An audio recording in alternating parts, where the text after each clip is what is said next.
누가복음 15장 25절로 32절 말씀 함께 봅니다.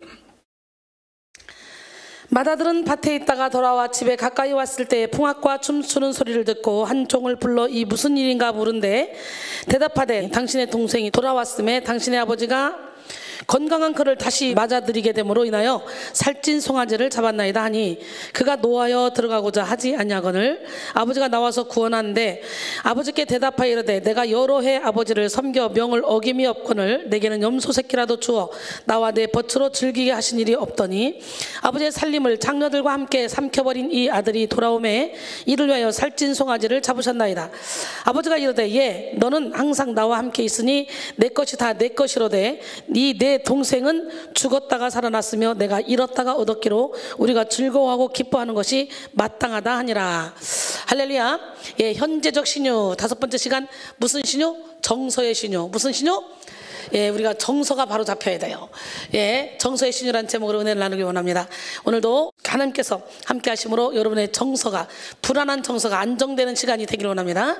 예, 하나님께 속한 능력으로 병을 고치는 신유. 이 신유는 하나님의 약속, 성취이자 믿는 자들에게 따르는 표적입니다. 나는 오늘 시간에 여러분에게 믿는 자들에 따른 표적, 저희가 내 이름으로 귀신을 쫓아내며 새 방언을 말하며 뱀을 집어올리며 무슨 독을 마실지라도 해를 받지 않냐고 병든 사람의 손 얹은 즉 나으리라 하시더라. 예, 이 말씀이 여러분에게 이루어지는 시간이 되기를 원합니다. 예, 살아계신 하나님은 예수를 믿고 말씀을 의지하는 자의 영혼육을 치료하고 강건하게 하십니다. 뿐만 아니라 예수를 믿는 자에게 신유의 능력을 주심으로 그를 통하여 병고침의 역사가 나타나게 하십니다. 마가복음 16장 17절로 18절 믿는 자들에게 이런 표적이 따르리니 곧 그들이 내 이름으로 귀신을 쫓아내며 새 방언을 말하며 뱀을 집어올리며 무슨 독을 마실지라도 해를 받지 않냐고 병든 사람의 손 얹은 즉 나으리라 하시더라. 이 은혜가 여러분에게 있어지길 원합니다. 성결교단은 중생, 성결, 신유, 재림의 사중복음을 전도 표제로 삼고 이 살아계시는 하나님의 현재적인 역사를 신뢰합니다. 성결교단 헌법에 규정된 신유의 정의는 다음과 같습니다. 신유는 신자가 하나님의 보호로 항상 건강하게 지내는 것과 또는 병들었을 때에 하나님께 기도함으로 나음을 얻은 것을 가리키니 이 은사는 우리 육신을 안정케 하는 복음이다. 그러므로 주 예수께서 모든 신자들에게 이적이 따를 것을 언명하였으니 병 낫기 위하여 기도한다든가 안수하는 일은 당연한 특권이다. 그러나 신유를 믿는다 하여 의약을 부인하는 것은 아니다 라고 했어요. 우리는 기도하면서 약도 써야 돼. 오늘 우리는 현재적으로 나타나는 신유의 은혜를 누리며 건강한 삶을 살아야 합니다. 건강한 영혼으로 건강한 생각, 건강한 마음, 건강한 의지를 가지고 건강한 인생을 살아야 돼요. 예, 내면에서 이루어지는 신유를 통해 외면의 문제를 돌파해야 되고 속사람을 강하게 하는 신유를 통해 하나님의 뜻을 이루는 삶을 살아야 합니다. 시편 103편 1절로 5절 내 영혼아 여호와를 송축하라. 내 속에 있는 것들아 다 그의 거룩한 이름을 송축하라.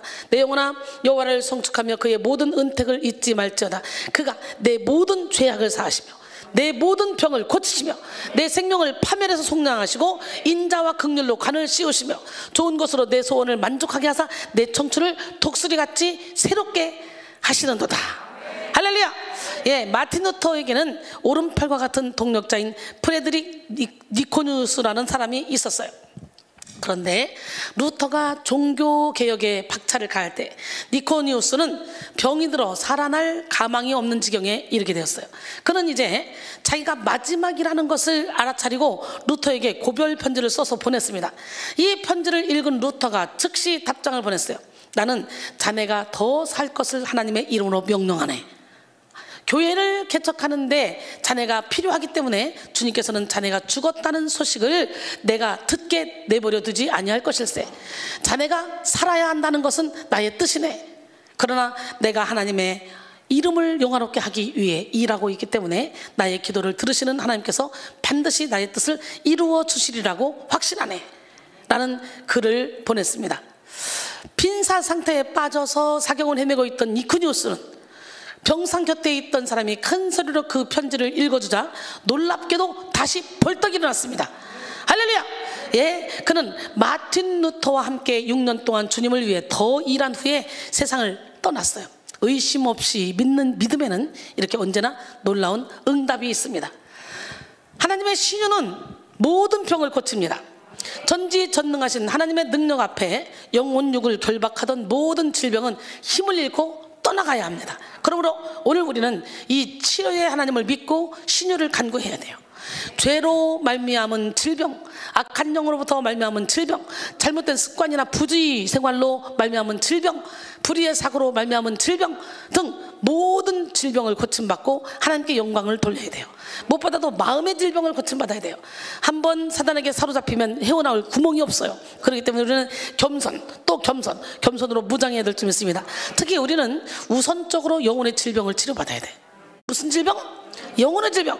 하나님은 우리를 치료하시되 영혼에 초점을 맞춘 신유의 은혜를 부으십니다. 영혼의 건강이 없으면 육신의 건강은 의미가 없기 때문에 그래요. 육신의 생명은 잠깐이에요. 잠깐. 그러나 영혼의 생명은 영원하잖아. 우리 모두는 정해진 수명대로 살고 육신의 장막을 벗고 영원한 하늘나라로 가게 됩니다.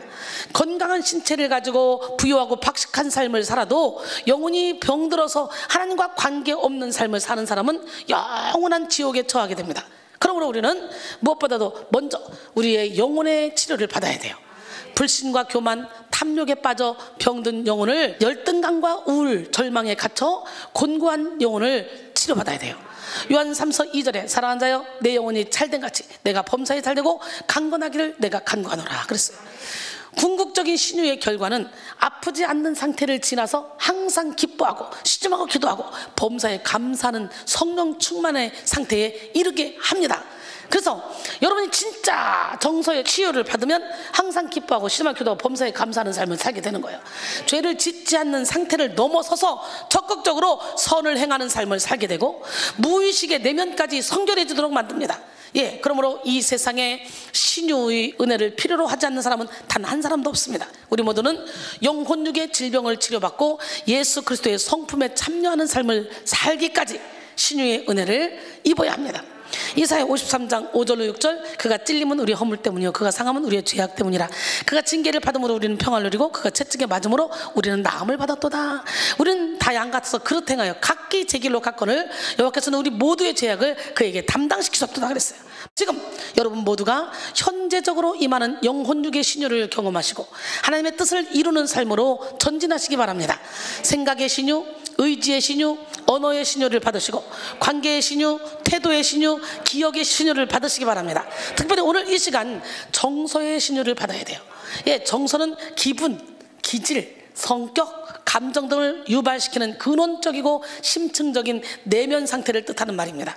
사람은 정서적 기능을 통해 기쁨, 만족, 행복, 감동 등을 느끼고 또 우울, 절망, 회의, 불안, 초조 등의 감정을 느낍니다. 감정과 기분을 형성하는 정서를 통해 생존 감각이 개발되고 더 깊은 삶의 풍미를 누리게 됩니다. 실질적으로 정서는요 인생의 모닥불과도 같아요. 모닥불. 적절하고 건강한 감정은 우리의 온몸을 데워주고 딱딱하게 굳은 마음을 따뜻하게 만들어줄 수 있습니다. 적재적소에 발휘되는 이 감정은 인간관계를 아름답게 하고 일을 순조롭게 진행시키기도 합니다. 건강한 기쁨과 행복은 삶을 풍요롭게 하고 건강한 슬픔과 절망은 자기 자신을 돌아보게 만듭니다. 또한 건강한 분노는 그릇된 질서를 바로잡고 건강한 평화는 인생의 안정감을 가져다 줍니다. 인간관계나 문화, 예술 활동에서 풍부한 정서는 활발한 교감과 영감을 촉진시키고 삶의 전반에서 정상적인 정서는 질서 있고 건강한 삶을 살게 합니다. 그러므로 우리는 행복한 삶을 영위하기 위해 반드시 정서의 신유를 받아야 돼요. 뭐의 신유를 받아야 돼? 정서의 신유를. IQ로 표현되는 지능지수만 높일 것이 아니라 EQ로 표현되는 감성지수, 정서지수를 높여야 돼요. 균형 잡힌 내면의 성장이 가능하고 하나님이 허락하신 복을 누릴 수 있는 삶을 살 수 있는 거예요. 이 시간 여러분 모두가 정서의 신유를 받고 건강한 정서, 풍부한 정서, 균형 잡힌 정서를 소유하시기 바랍니다. 정서는 영혼의 얼굴입니다. 한 사람의 정서는 그의 영혼 상태를 반영합니다. 불안한 영혼은 불안한 정서를 가지게 되고 평안한 영혼은 평안한 정서를 가지게 됩니다. 깊고 고요한 영혼은 차분한 정서를 가지게 되고 무질서하고 거친 영혼은 산만한 정서를 가지게 됩니다. 여러분 지금 어떤 정서를 가지고 있습니까? 지금 여러분 상태를 한번 점검해 보세요. 오늘 우리는 속사람을 강건하게 하는 성령의 능력을 받아서 건강한 정서를 소유해야 합니다. 할렐루야. 조나단 에드워즈는 참된 정서는 참된 신앙의 결과다라고 말했어요.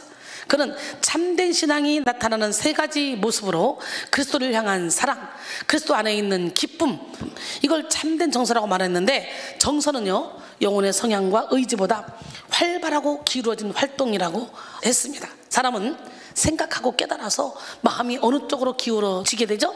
예, 그런데 참된 신앙을 소유해야 참된 정서를 구분할 수가 있는 거예요. 참된 신앙을 소유하지 못하면 참된 정서를 구분하지 못합니다. 그리고 거짓 감정의 예로 거짓된 경외심, 잘못된 방향으로의 열심, 거듭남이 없는 신앙적 흉내, 은혜 없는 신앙적 소원, 귀만 즐겁게 하는 찬양, 진리가 빠진 체험 등을 들었습니다. 그러므로 우리는 깊고 확실한 정서의 신유를 받기 위해 우리 마음에 남아있는 모든 죄와 상처를 예수 이름으로 몰아내고 하나님의 충만하신 것으로 내면을 충만히 채워야 합니다. 정확한 분별력을 가지고 감정과 정서를 분별하고 보이지 않는 이면을 보고 진단을 할 수 있어야 하는 거예요. 에베소 3장 16절로 19절, 그의 영광의 풍성함을 따라 그의 성령으로 말미암아 너희 속사람을 능력으로 강건하게 하시오며 믿음으로 말미암아 그리스도께서 너희 마음에 계시게 하셨고 너희가 사랑 가운데서 뿌리가 박히고 터가 굳어져서 능히 모든 성도와 함께 지식에 넘치는 그리스도의 사랑을 알고 그 너비와 길이와 높이와 깊이가 어떠함을 깨달아 하나님의 모든 충만하신 것으로 너희에게 충만하게 하시기를 구하노라 그랬어요. 할렐루야. 현대를 살아가는 많은 사람들이 정서적 장애를 가지고 살아가고 있는데요, 뛰어난 재능과 냉철한 이성을 소유해도 정서적으로 메마른 사람들이 많이 있습니다. 슬퍼도 울지 못하고 기뻐도 웃지 못하는 사람들이 참으로 많아요. 마태복음 11장 17절에 보니까 이르되 우리가 너희를 향하여 피리를 불어도 너희가 춤추지 않고 우리가 슬피 울어도 너희가 가슴을 치지 아니하였다함과 같으니라 그랬어요.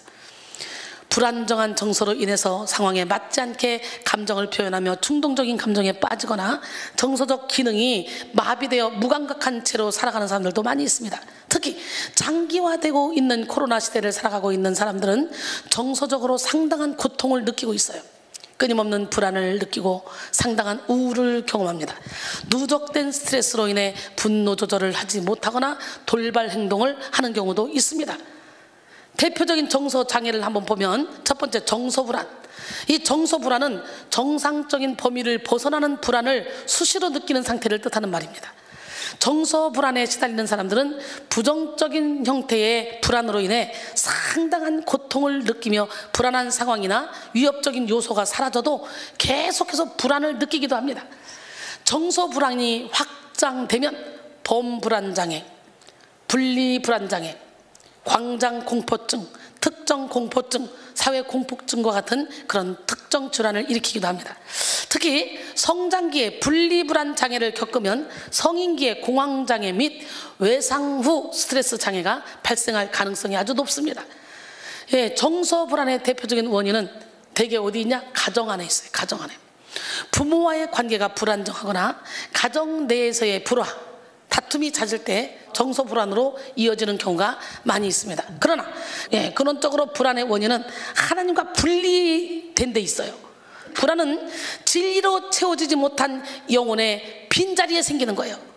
그래서 실존주의 철학자 키에르케고르는 불안이란 인간이 하나님과 멀리 떨어져 있다고 느껴질 때 나타나는 극히 자연스러운 심리적 현상이며 하나의 정서라고 정의를 내렸습니다.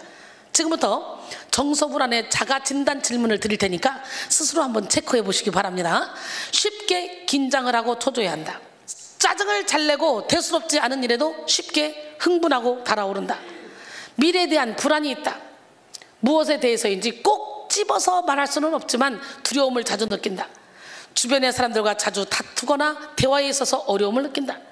잘못을 지적하는 말을 들으면 발끈하거나 자꾸 변명을 하는 편이다.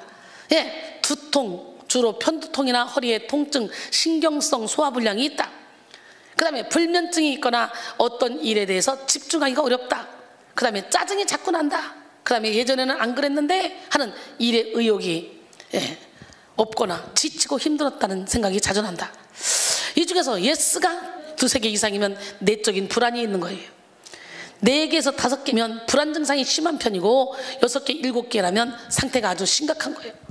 정서 불안을 앓는 사람은 불필요한 걱정에 많은 신경을 쓰기 때문에 막상 현실적인 일을 효율적으로 처리하지 못하고 일상적인 생활도 편안하게 해내지 못합니다. 이 시간 우리는 예수 그리스도의 이름으로 모든 불안을 몰아내고 세상이 알 수도 없고 세상이 줄 수도 없는 평안을 주시는 하나님을 만나야 합니다.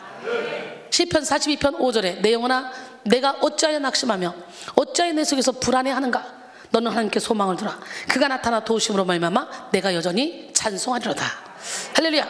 요한복음 14장 27절에 평안을 너에게 끼쳐노니 곧 나의 평안을 너에게 주노라. 내가 너에게 주는 것은 세상이 주는 것과 같지 아니하노라. 너희는 마음에 근심하지도 말고 두려워하지도 말라 그랬어요. 두 번째는 정서결핍. 뭐 결핍? 정서결핍은 건강한 삶을 영위하기 위해 필요한 사랑, 만족, 보람, 안정감 등의 정서가 현저하게 채워지지 않아서 비정상적인 반응을 보이는 상태를 가리킵니다. 상처로 가득한 사람들은요, 사랑을 적절하게 표현하지 못하고 받지도 못해요. 그래서 세상에는 애정결핍에 시달리는 사람들이 아주 많이 있습니다.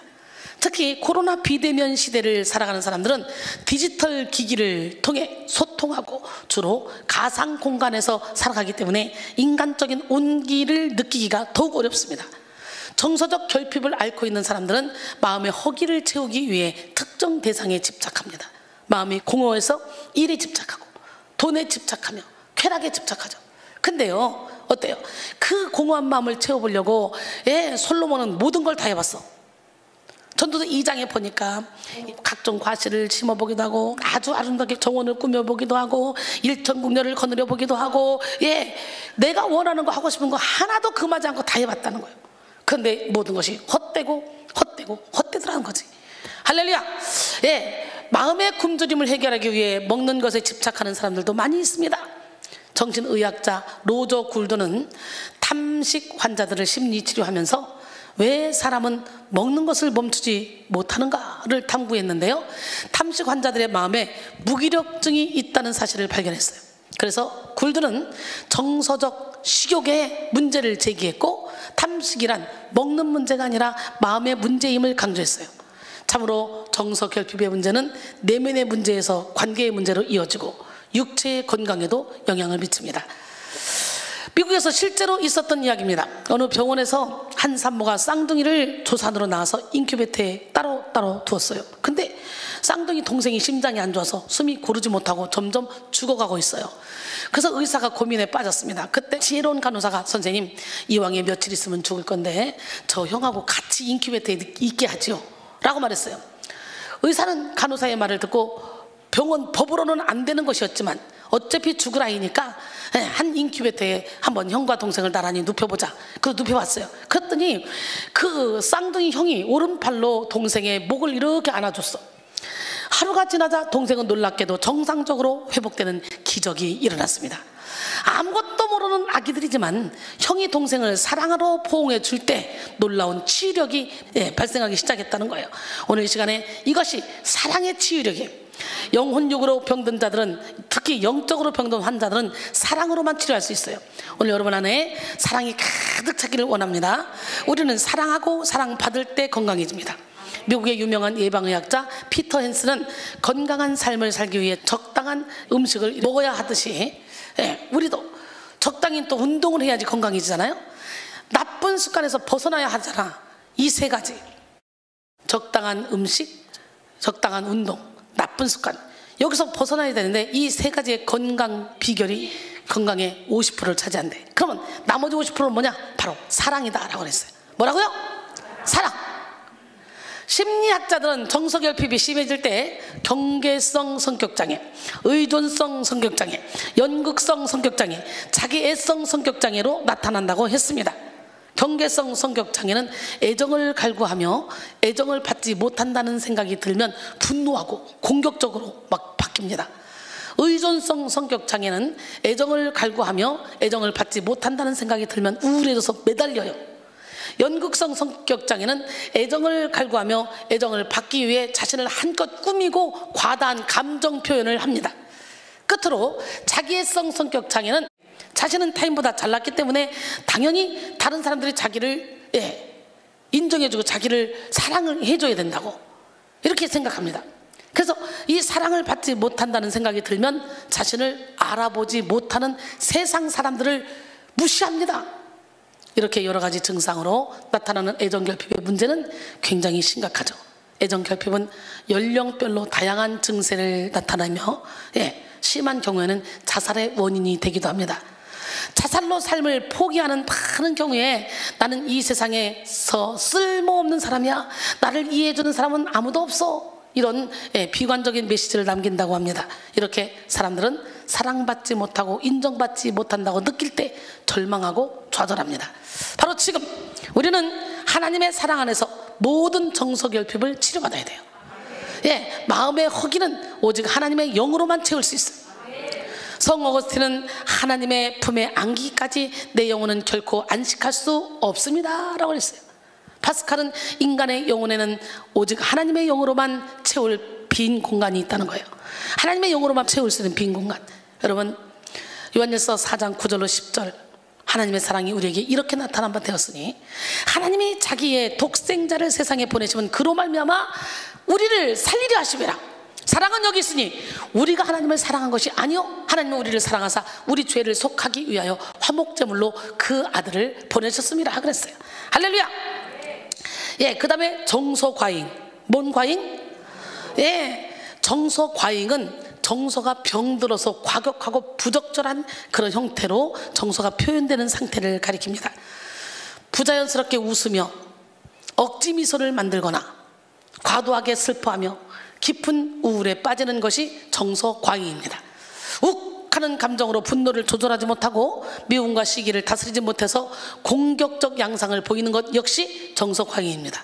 슬픔이나 절망 등의 부정적 감정이 너무 커서 마음이 굳음으로 감각을 느끼지 못하는 상태에 이른 것 역시 정서과잉이라고 할 수 있습니다.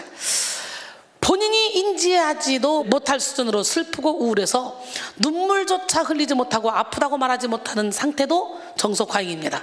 이 시간 우리는 과도하게 분출된 정서를 치료받고 균형 잡힌 정서를 회복해야 합니다. 지나치게 감정에 집착하며 감정에 휘둘려서도 안 되고 감정을 무시하거나 억눌러서도 안 돼요. 억누른 감정은 결코 건강한 방식으로 해소되지 않습니다. 반복적으로 억누른 감정은 결국 마음에 한이 되고 화병으로 나타나요. 그래서 억누른 분노, 슬픔, 우울, 불안, 두려움은 서서히 영혼을 죽이는 독이 돼서 영혼의 생명력을 뺏어갑니다. 영성 훈련 받겠다고 왔어요. 그래서 잘못된 것을 하나씩 지적했어요. 그때 이것이 사랑으로 느껴져서 하나씩 치료받으면 내가 변화되고, 이것이 억눌러 놓으면 나중에 폭발해버리는 거죠. 폭발할 때는 이게 오해된 잘못된 생각으로 사단이가 확 무의식에 집어넣어서 부풀려서 나오는 거예요. 그렇기 때문에 우리는 예수를 믿는다면 어때야 돼요? 무슨 독을 마셔도 해를 받지 않는다. 이 믿음을 가지고 있어야 되는 거예요. 그래야 흔들리지 않는 거예요. 슬플 때 제대로 슬퍼하지 못하고 화가 나는데 억지로 억누르고 불안한데 아닌 척 포장하며 겉과 속이 다른 삶을 살 때 영혼이 병드는 것입니다. 자기 감정을 억지로 숨기거나 무시할 때 억눌린 감정들은 영혼의 족쇄가 돼서 영혼을 결박합니다. 그래서 마음에 바위덩어리가 가득 찬 것처럼 답답하고 괴롭죠. 많은 심리학자들은요, 억압된 감정을 만드는 원인을 실망감, 자기 모멸감, 불만족, 고르지 못한 감정, 건강과 신체적 조건, 죄책감, 분노 등으로 보고 있습니다. 노르만티 교수는 억압된 분노는 당신에게 심한 두통, 여러 가지 병을 준다. 구토, 위궤양, 설사, 궤양성, 대장염, 가려움증, 피부질환, 천식, 호흡장애, 동맥, 중풍 등이 모두 억눌린 분노에서 올 수 있다라고 했어요. 이 시간 우리는 정서의 신유를 받기 위해 억눌린 마음을 하나님 앞에 토해야 합니다. 에레미야 4장 4절에 유다인과 예루살렘 주민들아, 너희는 스스로 할례를 행하여 너희 마음 가죽을 베고 나의 어깨에 속하라. 그리하지 아니하면 너희 악행으로 말미암아 나의 분노가 불같이 일어나 사르리니 그것을 끌 자가 없으리라 그랬어요. 굳은 마음을 치료하는 성령의 맑은 물을 구하고 마음의 응어리를 태우는 성령의 불을 사모해야 합니다. 아멘. 맑은 물, 성령의 불을 받는 이 시간이 되기를 원합니다. 시편 62편 8절에 백성들아 시시로 그를 의지하고 그의 앞에 마음을 토하라. 하나님은 우리의 피난처시로다 그랬어요.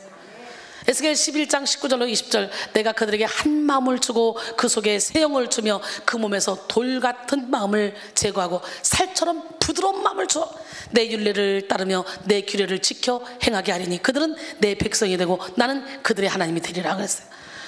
오늘 이 시간에 맑은 머리를 맞는 시간이 되길 원해요. 굳은 마음이 부드러운 마음으로 변화되는 시간이 되길 원해요.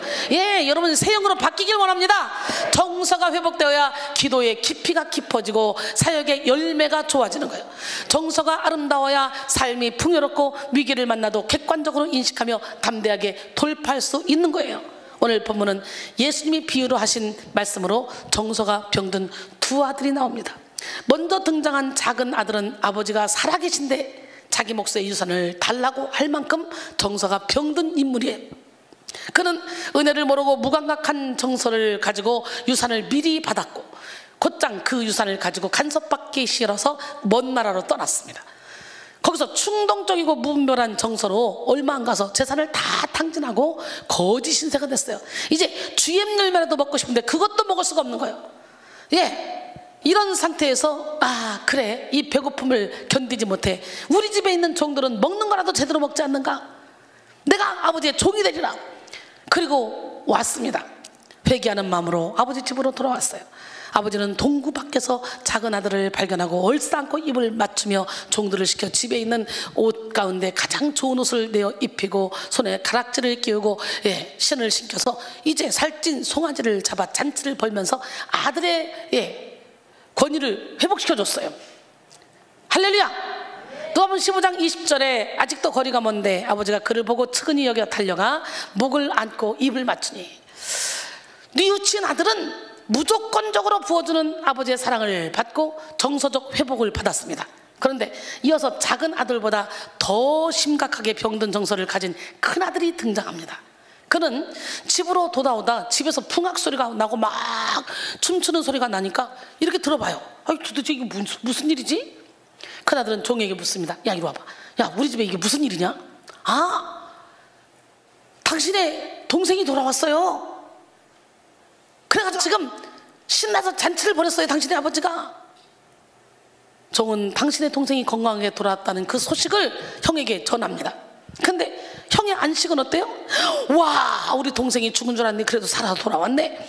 그리고 기뻐하고 즐거워하는 것이 아니라 안 들어가. 그리고 화를 냈어요. 아버지가 나와서 야 아들아 들어가자 기쁨을 함께 나누자. 싫어요. 그리고 그때부터 불평불만에 들어갑니다. 큰아들의 마음에는 분노의 정서, 서운함의 정서, 억울함의 정서가 가득했어요. 큰아들에게는 아버지의 사랑에 대한 고마움이나 감격이 없습니다. 아버지가 돌아오기를 간절히 소망하는 동생에 대한 애정도 없습니다. 단지 마지못해 집안에 남아있을 뿐이에요. 사실 그는 탐욕스러운 아들입니다. 위선자입니다. 집을 나간 아들보다 더 무서운 탕자입니다. 왜? 큰아들이 그토록 무서운 탕자며 위선자입니까? 아버지 말 잘 듣고 있었는데 집을 나간 아들보다 더 위선자라니까. 아버지와 같은 공간에 오래 같이 살았지만 아버지의 사랑을 느끼지 못했기 때문에 그래요. 병든 그의 정서는 아버지의 사랑을 모르게 만들었고 억울함만 키워가게 했습니다. 오늘 여러분도 큰아들처럼 병든 정서를 가지고 있지는 않습니까? 바로 지금 우리는 정서의 신유를 받아야 돼요. 정서의 신유를 받기 위해 비교의식을 버려야 돼요. 욕심과 시기에서 만들어지는 비교의식은 정서를 병들게 하는 독입니다. 비교의식이 가득했던 큰아들은 동생과 자신을 비교하며 아버지가 동생만 사랑한다고 생각해서 분노했어요. 오늘 본문 28절에 그가 노하여 들어가고자 하지 아니하거늘 아버지가 나와서 구원하는데 그렇죠. 아버지가 나와서 구원하잖아. 큰아들은 아버지가 집 나간 아들을 맞이하며 살찐 송아지를 잡아 잔치를 여는 것이 너무너무 싫었어. 싫은 정도가 아니라 분노했어. 분노. 여기서 노하다라는 이 말은 헬라어로 오르기죠. 이 말은 콧구멍을 벌름거리다 라는 말에서 온 말로 일시적으로 격양된 감정에서 나온 화가 아니라 깊이 쌓인 분노와 노여움을 암시하는 말입니다. 오랫동안 쌓인 감정이 폭발한 거죠. 마태복음 5장 22절에 나는 너에게 이르노니 형제에게 노하는 자마다 심판을 받게 되고 형제를 대하여 나가라 하는 자는 공회에 잡혀가게 되고 미련한 놈이라 하는 자는 지옥불에 들어가게 되리라. 할렐루야. 예수님이 말씀하신 여기서 노하는 자가 바로 맏아들이 노하다는 말과 같은 말입니다. 큰아들은 심판받을 죄를 짓고 있는 것이에요. 지금 속에 쌓아놓고 있는 불평이나 분노는 언젠가는 반드시 드러나게 돼 있어요. 쌓아놓은 것이 폭발하면 엄청난 화를 일으키게 되어 큰 일을 벌입니다. 그야말로 시한폭탄과 같은 거예요. 큰아들이 화를 내면서 하는 말을 보면 그가 얼마나 격노하고 있는지를 알 수 있습니다. 큰아들은 아버지에게 내가 여러 해 아버지를 섬겨 명을 어김이 없거늘 내게는 염소 새끼라도 주어 나와 내 벗으로 즐기게 하신 일이 없더니 라고 하죠. 자기에게는 염소 새끼 한 마리도 주지 않았던 아버지가 아버지의 유산을 탕진한 아들을 위해서는 살찐 송아지를 잡았다는 거예요. 그는 동생이 돌아왔다는 것에 대해서 화가 난 것이 아니라 못난 동생이 돌아왔는데 아버지가 큰 잔치를 베푼 것에 화가 난 거예요.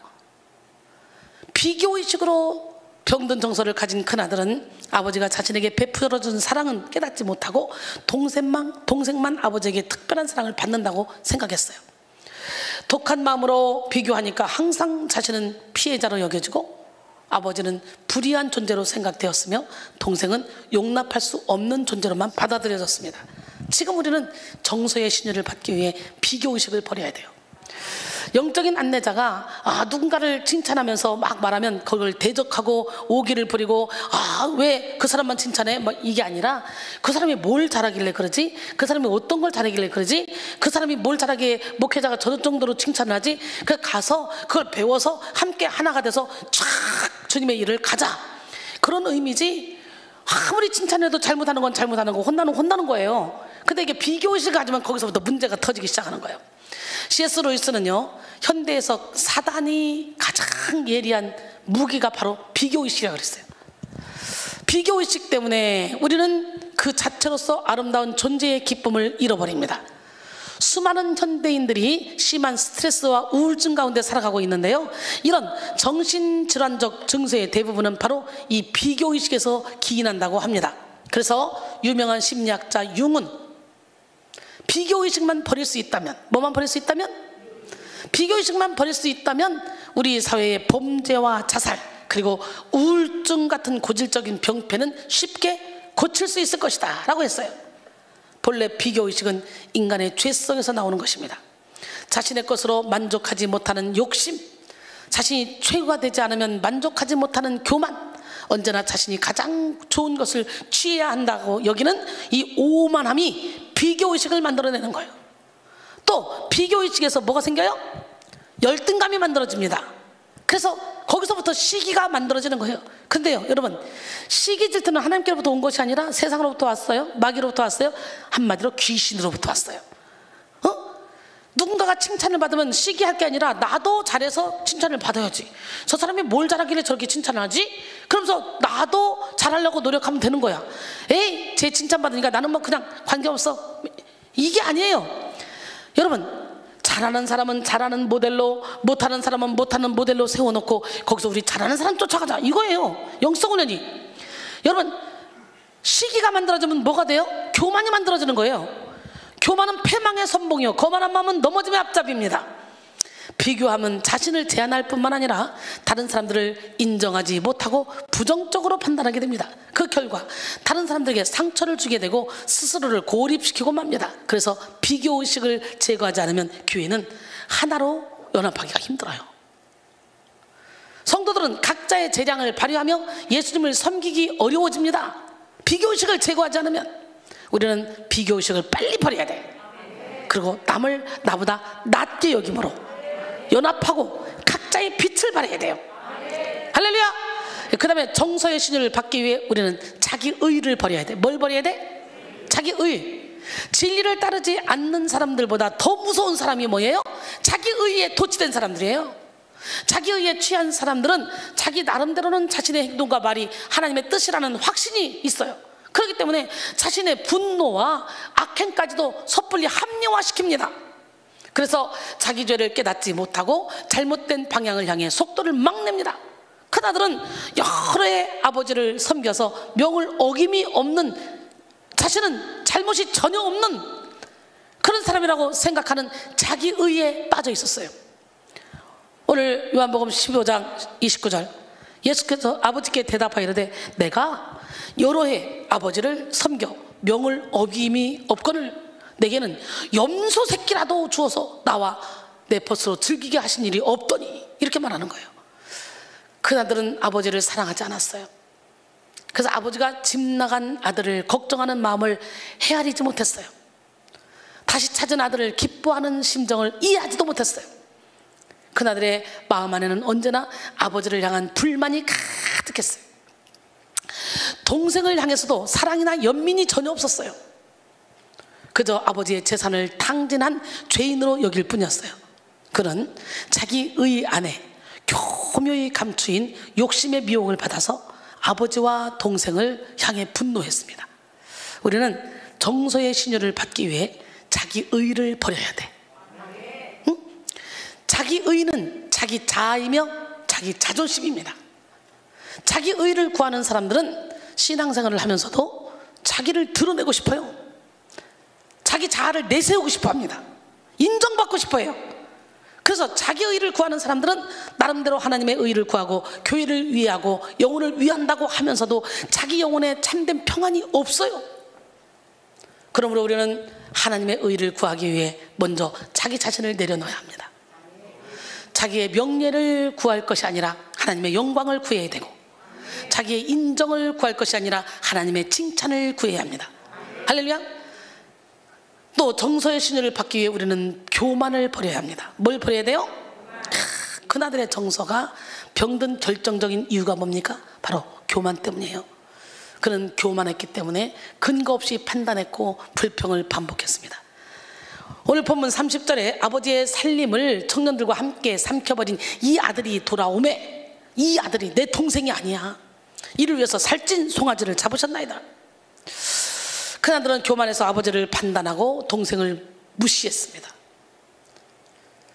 그는 동생을 아버지의 살림을 창녀들과 함께 삼켜버린 이 아들이라고 했는데, 사실 그는 동생이 무슨 연유로 재산을 탕진했는지 알지 못합니다.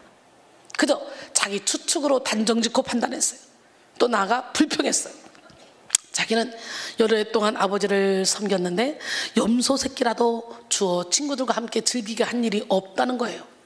여기서 섬겼다는 말은 헬라어로 두류오인데요, 노예가 되다, 종노릇하다 라는 뜻이에요. 자기는 아버지 집에서 종으로 살았다는 얘기예요. 기가 막히지 않습니까? 노예로 살았다는 거예요. 그는 아버지를 아버지로 섬긴 것이 아니라 주인으로, 상전으로 섬겼을 뿐이에요. 그렇게라도 참고 살아온 것은 아버지가 돌아가시면 아버지의 모든 재산이 자기에게 돌아오기 때문이었어요. 힘들어도 참자, 괴로워도 참자, 아버지만 돌아가시면 된다, 이것이 큰아들의 생각이었을 거예요. 기쁘게 일한 것이 아니었어요.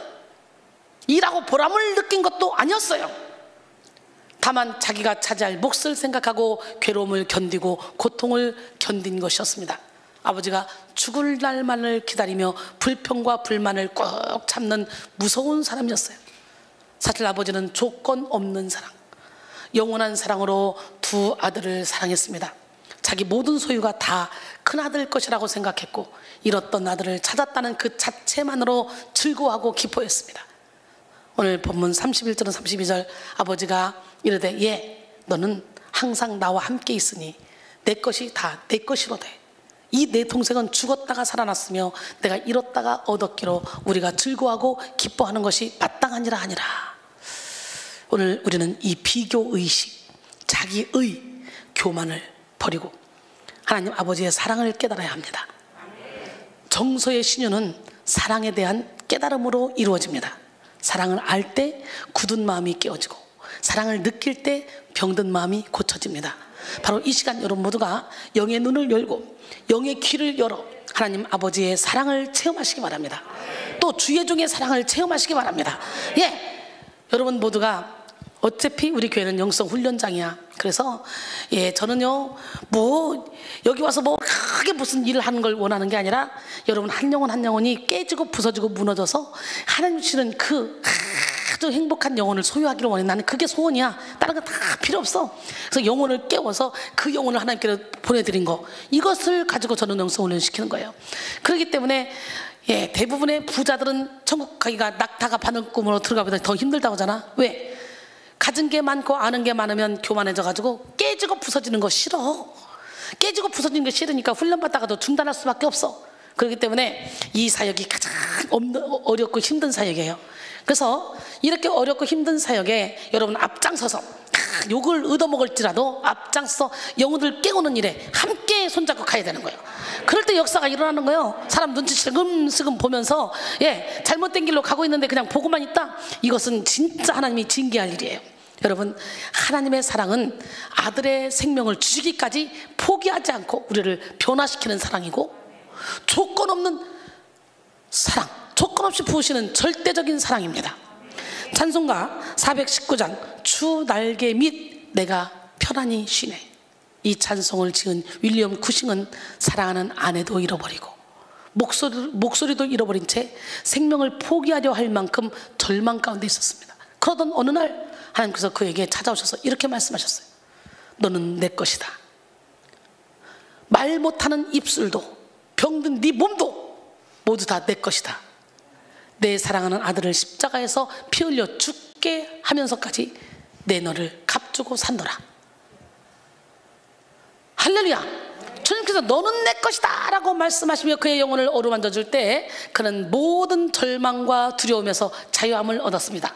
그 후 모든 것을 내려놓고 주님의 날개 아래에 거함으로 만족하기를 원하며 글을 쓰기 시작했는데, 이 글이 찬송가 주 날개 밑 내가 편안히 쉬네 의 가사가 되었어요. 할렐루야. 결론적으로 사랑하는 성도 여러분, 현재적으로 나타나는 신유의 은혜로 병든 정서를 치료받읍시다. 사랑으로 역사하는 성령의 능력으로 정서의 신유를 받고 영혼중의 건강을 누리는 삶을 살아갑시다. 사랑과 진리를 깨닫지 못하게 하는 비교의식, 자기의 교만을 십자가에 못 박고 하나님의 사랑을 체험합시다. 이 시간 모두가 겸손하고 지혜로운 마음으로 하나님의 사랑을 받고 정서의 신유를 받아 건강하고 풍성한 삶을 살아가시기를 주님의 이름으로 축원합니다. 옆 사람마저 우리는 승리했습니다. 하나님은 당신을 사랑하십니다. 오늘 시간에 다시 한번 하나님, 나 아무것도 없어도 주님 한 분만 보고 달려갑니다. 하박국 선자의 고백이 여러분의 고백이 될 때 우리는 이 땅 가운데서도 천국을 누릴 수 있습니다. 아멘. 나 아무것도 없어도. 저의 고백이고요. 저는 진짜 그렇게 살아요. 저는 하나님만 바라봐요. 나 아무것도 없어도 주님이 있고, 나 아무것도 할 수 없으나 주 하시네. 나 무력해도 주는 강하시며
영원에 찾아와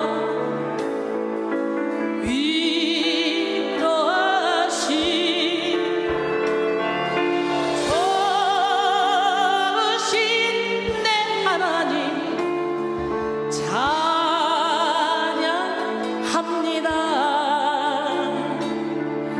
울고 있는 형제자매여 왜 찬송을 이뤘는가. 어둠 속의 찬송은 기적을 부른다오. 바울과 실라가 빌립보 감옥의 문을 찬송으로 열었다오. 고통의 문을 찬송으로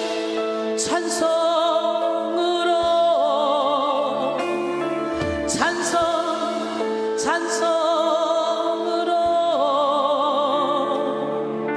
울고 있는 형제자매여 왜 기도를 이뤘는가.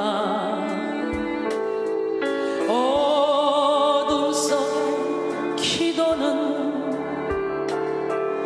하늘 보자 흔든다오. 내 모든 사정 주님께 고백을 하여 위로받고 구원받아 참 평화를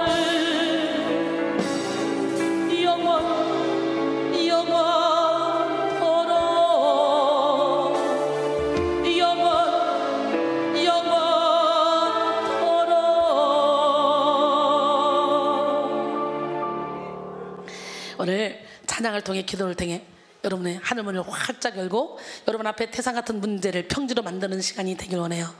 예, 진짜 멋쟁이 하나님, 기적의 하나님, 능력의 하나님이 여러분 영혼을 견고하게 붙잡으면 어떤 상황 속에서 여러분의 영혼이 흔들리지 않습니다. 하나님의 말씀, 여호와의 율법은 완전하여 우리의 영혼을 소성시킵니다. 여호와의 증거는 확실하여 우둔한 자를 지혜롭게 합니다. 할렐루야. 기적의 하나님, 능력의 하나님은 살아계신데요, 나는 그 하나님의 말씀대로 살아가는 여러분 모두가 되기를 원합니다. 예, 말씀대로 살아갈 때 우리는 전혀 1.1핵도 변함이 없는 하나님의 말씀이 나를 인도하면 우리는 이 땅에서도 천국을 살게 됩니다. 예, 어떤 이유로든 정직하고 성결한 빛을 받아야 돼. 우리는 일평생 그냥 시한부 인생이야. 주님이 지금으로 하면 지금 가야 돼. 오직 하나님의 말씀에만 요동을 쳐야 돼. 하나님의 말씀에만. 말씀의 빛이 들어오면 내 안에 이 소동, 어둠들이 소동을 일으킨다 그랬죠? 이 소동 일으키는 것에, 소동에 끌려가지 말고 이 소동을 예수 이름으로 몰아내고 그 안에 평강을 채워야 돼. 말씀으로 채워야 돼. 은혜와 진리로 채워야 돼. 그래서 어떤 상황에서도 해를 받지 않아야 돼요. 주의 빛을 받은 우리가 한번 찬양하고 뜨겁게 기도합니다. 주의 빛을 받은